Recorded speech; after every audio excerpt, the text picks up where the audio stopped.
Welcome to Threshold Stories, crossing thresholds one story at a time. I'm your host, Jeff Gora. Podcast 116, discussions of the Nepal trip for 2022. Threshold Stories, crossing your thresholds one story at a time. Guys, thanks for joining the call. Let me quickly introduce everybody before we get right into the meat of the conversation. Next to me, we have Kristen Hetzel. Say hello. Hi, guys. Kristen, I have known since 2014. She is also a Team USA athlete with me. If you've listened to my podcast, you know I have a lot of conversations about that. Tom is not a Team USA athlete, and I met him as part of this trip, but he's probably the most international of everybody here. Tom, say hello. Hey, how's it going? Hey, Tom's currently in LA, but he's migrated across the great earth many times over in the last few months, and he'll be literally at my house, or should I say in my village, in about a week. And Tatum, whom I introduced as somebody who lives in my village, Charlotte, of course, being a village. She's about 15 miles away from the Cliff. She's an elementary school teacher in this area, and she decided she wanted to go with it. Say hi, Tatum. Hello. So, guys, you guys have all the stories.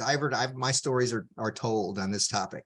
So, Tom, let's just jump right in with you. You're the only person in this group that did both halves of the trip. So when we do these trips, I have half of it that's a hardcore Himalayan expedition of the sort you can find online, and then half where it's hardcore village where there's no tourism going on. Do your best, compare and contrast about what those two experiences meant to you. Yeah, great. I contradict you that you were also on both halves of the trip, Jeff. The first half was like, just seeing some of the most amazing landscapes I've ever seen in my life. So we went trekking into the Longtong Valley, and it's just both sides, absolutely huge. I think I said to Jeff, it's sort of like, Yosemite, but much bigger and much more, it looks much bigger and much more epic. And he was like, yeah, that's because it is. And then especially just climbing to the very peak, we got to about just over 15,000 feet and sort of seeing this huge glacier melting. It was just unbelievable landscapes that I'll never forget. So that was what the first half was like. And then the second half was, we were in the Dang Valley and just really getting to know lots and lots of people in Nepal and sort of try to work on my Nepali a little bit. And, the Wi-Fi Chucky China, which is like, is there Wi-Fi? Like the one phrase I knew. It was really amazing just getting to see like how the schools worked and just to meet a whole range of people and families. And like just see a more typical Nepali village, which is obviously kind of very different from the mountain villages. That's exactly what you saw. So let's jump outside of the context of the actual trip, Tom. And I'm going to go to you, Kristen. What convinced you that you wanted to go to the Himalaya and go on a trek at the end of your athletic season? I have always wanted to go to Nepal. It's been a bucket list thing for me to hike in the Himalayas. So when I heard about this trip, I was like, oh my gosh, this is perfect. I have to do this. And the timing was great because it was at the end of my racing season. It was at a point in my life that I was trying to figure out some things. So I just thought it would be a great time to have some quiet, peace, to be away from phones, computers, all of that stuff, and just be in the Himalayas. So her experience, for guys listening in, she wanted to go, but one of the first things she did was she recruited others to go with her, which is normal. When somebody says, I want to go this, they generally bring people they know. So Tamara's not on the call. She got invited, and of course, Tamara engaged Tom. So it's kind of like everybody's, 6 steps removed from Kevin Bacon. You've probably heard that phraseology. So Tom's the Kevin Bacon in our trip and the distant throughout the whole thing. So Tom, let me go back to you before I jumped over to Tatum. I got a question for her. You and I had an experience when we were in the Dong Valley where we got some custom clothing made. Talk people through that process, what that was like. Yeah, no, we met some very nice tailors and we thought, let's get a suit made. And they were extremely efficient. So, I've had suits made in London and, it sort of takes 2 months and then you get measured again and then blah, blah, blah. We went there, I think because we went with our friend Kopi Ram, who's the local politician. They were like, and Kopi Ram was like, they're leaving in 3 days, you've got to be fast. And they were. So it was great. We got stuff measured up. And 3 days later, we picked up the suits and Jeff and I were looking, so I think Jeff had some trousers made, I think, but not a suit this time. But we were looking very spiffy in our and our new picture codes. on I the went screen and, right now is gonna show us off. Yeah, that was amazing. I decided, Tom, every time I go from now on out, I'm gonna get some good clothing made. yeah, it's great. I mean, I just wore those trousers on a long flight as well, and they were really comfortable on the flight. Like sometimes suit trousers aren't, right? Yeah. Great. So Tatum, you were the only person who really connected your professional life in the United States with the life in Nepal, meaning you're a classroom teacher here in the United States. You teach elementary school, 5th grade at a local school in this area. And when we were there, we spent literally the whole time in an elementary school, but we visited other schools, but we literally slept in the top floor of an elementary school. So what was the classroom experience like for you in Garai? I would say shocking, to say the least, because I went in with no concept of what it would be. I had no expectation or anything. But specifically at the Hamulchi school, that was probably the most interesting one, because that one I saw the most passion within the classrooms. There was stuff all over the walls, little diagrams. I'm now in a group message where I get little videos of the kids learning each day, which is the cutest thing. And you just see the passion that the teachers put in, because all of the stuff they make is hand created. Where if you come into my classroom, some of the things are hand created, where other things are pre-created that have been purchased by the district or whatever. So it's just interesting to see that they have so much passion behind their education, and their classroom structure is so much different. There's no one-to-one desk or one-to-one Chromebook correspondence in their room. It's all, I'm going to throw some kids in here. We're going to sit on the floor and we're going to learn. And we're going to learn 2 languages. We're not just learning Nepali, we're also learning English at the same time, which I think that's so valuable, because that's definitely something we don't do in the American education system. So definitely. So when I was there in 1987 and learning the language, I always hung out with the little kids because they were very forgiving if I screwed a word up, right? If you say the word shirt and inadvertently drop the R, an adult laughs at you. The kids over there don't think anything of it. They just have fun with it as you screw up along the way. And that was wonderful because you were so kind when you were working with the little kids there as they were practicing their English. You weren't ridiculing them like a lot of their teachers and peers would do, which was, I could see gravitating towards you as you spoke to them. It's pretty powerful stuff. So what has it been like telling the kids back in the United States about the classroom in Nepal? Oh, I made a slideshow of photos to show them, and we sat down and probably spent 45 minutes on it. They had so many questions. And I remember showing them one classroom. I think we were looking at a 4th grade classroom, so similar to my age group. And I believe there were 4 tables and like 6 benches. And the teacher told us there were 25 kids in that room, which is how many I have in my room. There was no way that my 25 5th graders would have been content learning in that room, or would they have been learning effectively. And so they were shocked by that. And they were like, wow, we've got a really nice classroom. I'm like, yeah, you do. Appreciate it a little more. Let's take care of it. So That's awesome. Yeah. So on every trip I've ever done in Nepal, you guys have heard me say this because you were there. Somebody has a medical event, right? Somebody gets sick, whatever. So the fittest person literally I have ever taken to the Himalaya. That's right, Hetzel, that's you. Gets sick at the highest point of the whole trip. So walk us through your experiencing that when we get to that camp and you discover you're sick and you come notify me, and then take us through the next 24 hours, what that was like for you. Well, let's see. Yeah, so I guess it's only fitting. I do tend to be also probably the most competitive person you've taken on the trip. So I'm the one that got the sickest. So I guess I won that award. But yeah, I was doing good the whole trip with the altitude. And when we stopped for lunch, we were at 12,800 feet and I was feeling good, no problem. And I think it was just a lot of circumstances that happened at the time, just the timing was a little off, where my lunch was running a little late. You guys were just taking off. And I was just thinking, well, I'll just catch up because I'm a fast hiker. And I started hiking. Yeah, so I started hiking really fast. And I think that's where I got into trouble. So I just was hiking a lot faster than I should have been at that altitude. And I started getting really out of breath, but I thought, I'm fit. It's fine. I don't need to slow down. Everybody And- listen. This is wisdom. Everybody listen. Keep going. Yeah. And I thought of what you said, like, okay, if you're out of breath at these altitudes, you have to slow down. But then the fog was rolling in and it looked like it might storm. So it's just, I just was like, okay, we got to get there. And when we got to the summit, you know, I made it, which was good. I had a headache and I didn't feel good, but I thought, well, it'll go away.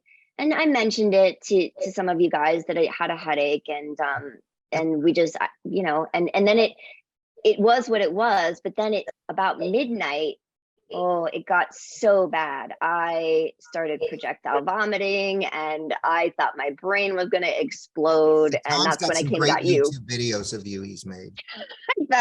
I bet poor Tom. I came to see you and Tom in the room for help, and you took good care of me because obviously it was in the middle of the night, so we couldn't get down the mountain. There's We no couldn't. protocol to get you out of there until it was safe to get you out of there. Yeah, and it was storming. It was just a lot of circumstances at once that convoluted into that situation where. Well, let's talk about the next morning. You wake up after you get some rest, and I say, let's Mhm. get out of Dodge. Talk us through that Right. first 2 hours getting out of Dodge. Well, That when was I got fascinating up, for me to watch you go through a change that fast. yeah, we started hiking down, and really quickly my body started recovering. I think we both decided it was only about 40 minutes that it took, Right. not maybe 800 feet we got down, and then my headache went away. Even I had even been having some just discoordination with my movements the night before because I'd had some cerebral edema. That started going away where I could actually walk normal and not be stumbling. And as you had said, I started getting back to my chatty self. So I recovered really quickly. And fortunately, I think that because I am in good shape, that my body's used to recovering. So that helped. Well, we had a But- gift beyond words that included a Yeah. whole lot of words after about an hour and a half of hiking. Tell everybody about that gift we inadvertently ran into on the trail, who was also dealing with yaks. Oh, yes, that's right. They were dealing with yaks. We met a young couple, Sujita and Sandesh, who were in their early 20s. And they were, interestingly, she had had altitude sickness the night before too. It was a bad night for both of us. And we just really hit it off. They were a wonderful couple, so sweet, just really, really interested in talking with us and talking about America and just different cultures. And yeah, we just really hit it off.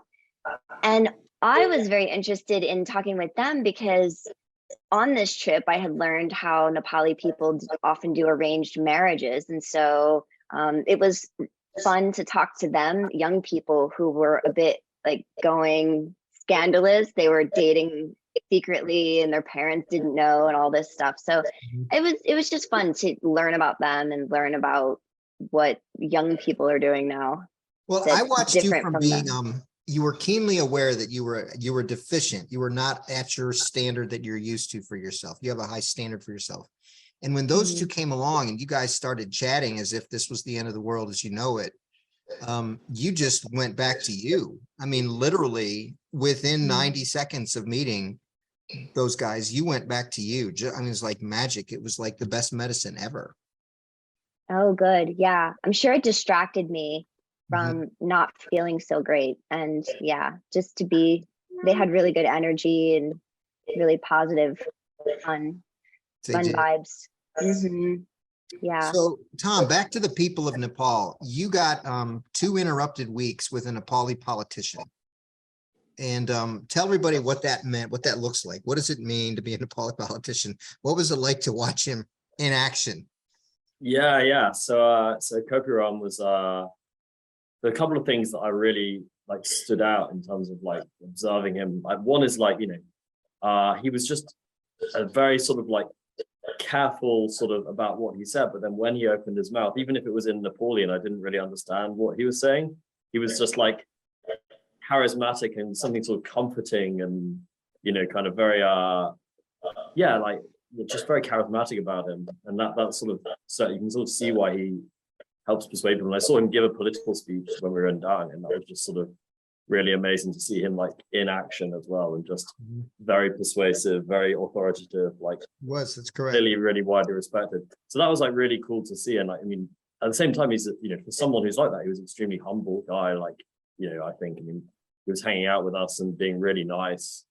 So it's sort of, you know, seeing that sort of combination, yeah, that was great. And another thing that was just kind of funny is that, you know, he was constantly on the phone. He had a magic cell phone that worked at like high altitude in the Himalayas. Everyone else's phones were like slowly dropping off, but it somehow like various constituents who, like, I just sort of imagined that like someone's wall fell down or some sort of scene like that from like a political comedy or something, and the constituents calling him up being like, you know, what are we going to do about this? And then he's got to deal with it and kind of like, you know, talk to other people and make deals and stuff like that. And, you know, so he was constantly on the phone. We made a joke, we called him Mr. President, because it was always like, you know, there's another call for Mr. President. And along those lines, also when we were in Dang, another thing that just amused me was I think at least 5 times a day, maybe more, random sort of guys on motorcycles would drive up to like next to our Jeep or kind of, you know, the house that we happened to be at, and would jump out with papers then to sign, and he'd, you know, read it over, sign the papers, hand it back. And that seems to be a big part of his job as well. He's always like on the phone telling people, meet me here in an hour, and then they come on a motorcycle. The CIA side of Nepali government. Yeah. Transactions on the motorcycle. Can you imagine President Biden zipping around on a motorcycle trying to get things done? Yeah. That's I not mean, happening. Or Nancy given his Pelosi, record, forget given it. his record on a normal bicycle, I don't think we'd want to. That's fine. Right, so I like to do these at a lot of the ends of the podcast. So I got a couple. We're gonna do just give us a 1 or 2 sentence summary of so Nepal for me is fill in the blank. Kristen? Nepal for me is, it was peacefulness, it was camaraderie with my friends and getting to know the Nepali locals, and it was beautiful. Cool. Magical. So following up on the camaraderie thing, I had a 2019 trek I did, and it did not have the camaraderie. Just I can throw people under the bus. I was working for somebody else at the time.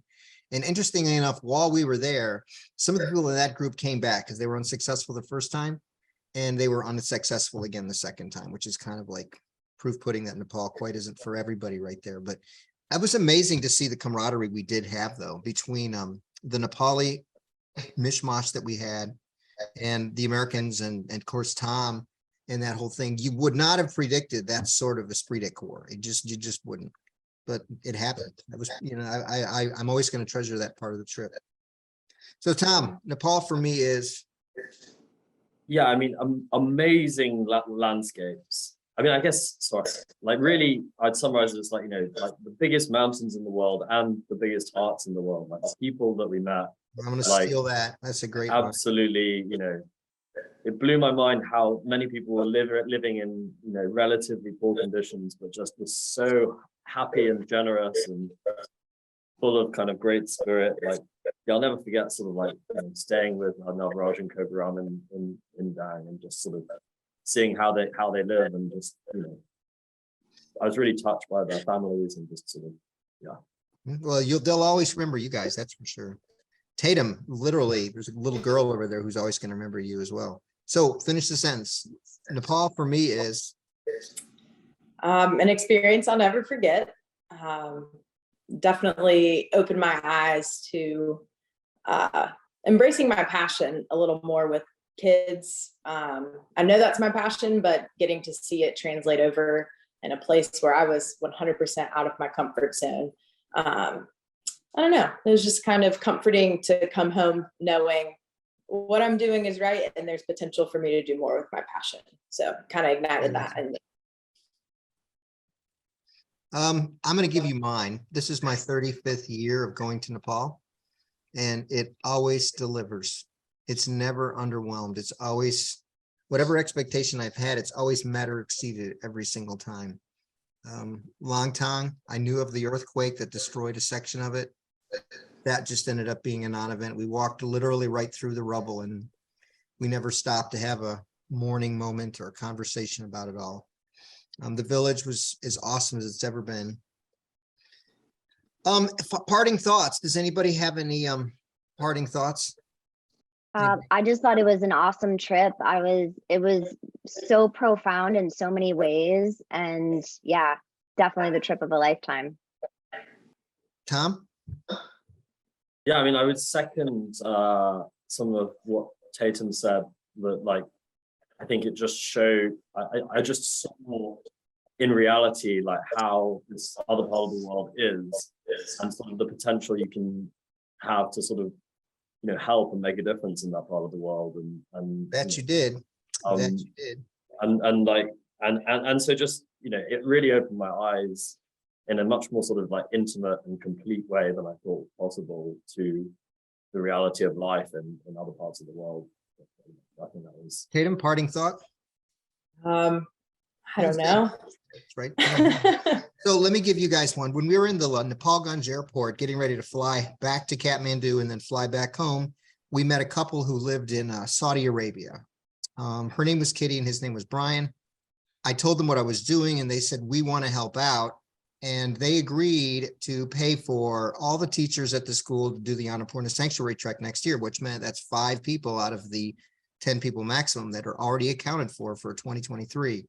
And that was awesome. And I sent them a letter when we got back home showing them the 501(c)(3) thing so they could write it off on their taxes. I showed them a picture of the staff. Tatum and Tom were in that picture, so they knew I wasn't making this up. And I said, this is wonderful. I so look forward to telling the teachers that you guys have agreed to pay for all of them to go on a trek. And Brian emailed me back 2 days later and said, unfortunately, my wife died 2 days ago in Riyadh unexpectedly. And he just left it at that. And I called Tatum because I knew Tom was still traveling in Europe. And Tatum, remember, we were relatively speechless, just saying that was the last moment of giving of her life, literally. And then she died. She went to Kathmandu. The next day she flew to Riyadh. And the day after that, she died. And I didn't, of course, ask Brian what happened to her at all. But Brian sends me a note a week later and says, I want to honor my wife's last request. And just send me the bill and I'm going to pay for all those ladies to go to Nepal.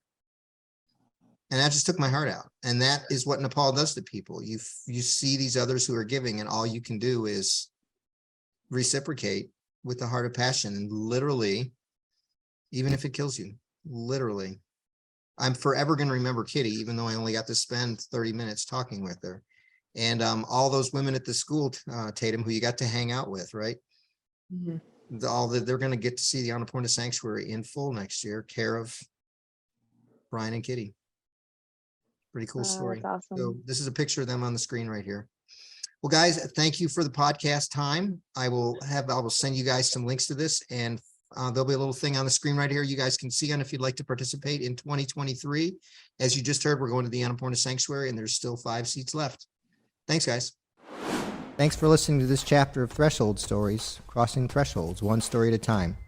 Be ready to cross more thresholds with me in 2 weeks. If you have any questions, feel free to reach out to me directly. You can find me on LinkedIn or on my Facebook page at Jeff Gora Team USA.